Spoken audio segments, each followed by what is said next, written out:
This presentation is about Australian politics. Rough and tumble, down under. This presentation will address the following: the political structure of Australia, the political parties of Australia, their platforms, and the latest election results.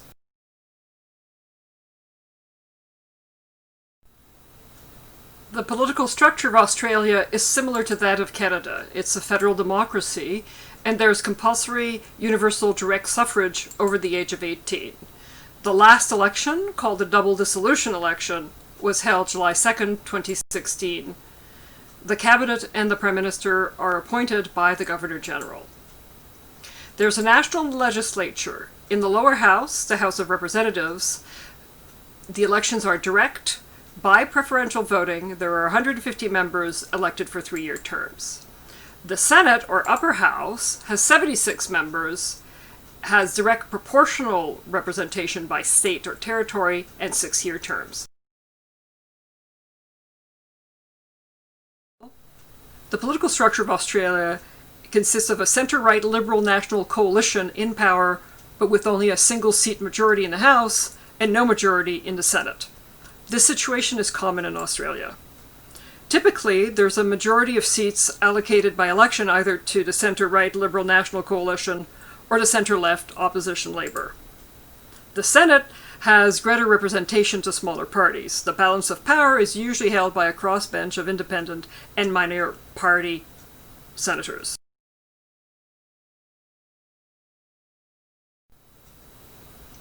There are several political parties in Australia. The Liberal Party and the National Party are in a long-term coalition. The Labour Party, the Greens, the Nick Xenophone team, and the One Nation Party. The Liberal National Party has an elaborate platform, including positions on the strong new economy, innovation and science, small business, the construction industry, helping families get ahead, supporting exports, a stronger defense force, and combating terrorism,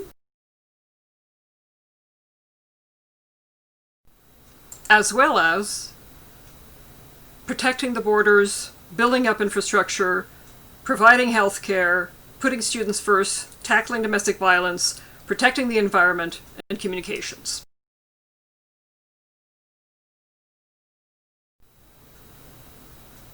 If Liberal National has almost too many policies, Labour has too few. Its platform consists of general principles only, and the actual policies are decided by the ministry or the executive of the party by election. The values, however, are a constant and include that the benefits cannot be concentrated in the hands of the few, and that government's role is to ensure fairness in terms of equal opportunity, removing discrimination, and distributing wealth, income, and status equitably.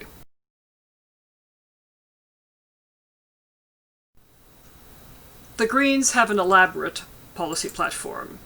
It is for banning the importation of animals and phasing out their display, promotes renewable energy and energy efficiency, opposes nuclear power and new dams, promotes sustainable water management, expand public transportation, build a high-speed rail link between Sydney and Melbourne, and abolish the World Trade Organization, the IMF, the World Bank, and the Defense Treaty with the United States, and offers qualified support for euthanasia, same-sex marriage, reproductive rights, medical marijuana, and state-supplied heroin trials.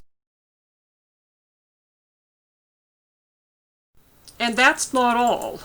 They are for increased income tax, foreign currency transactions, road congestion charges. They want to increase the funding for healthcare. They want to give priority in immigration to family reunion, rural distribution of refugees. They are opposed to mandatory detention of asylum seekers. They also want to review the property ownership laws. And they supported a national apology to the stolen generations of Aborigines. Here you will find the results of the last election compared to the previous election held in 2013.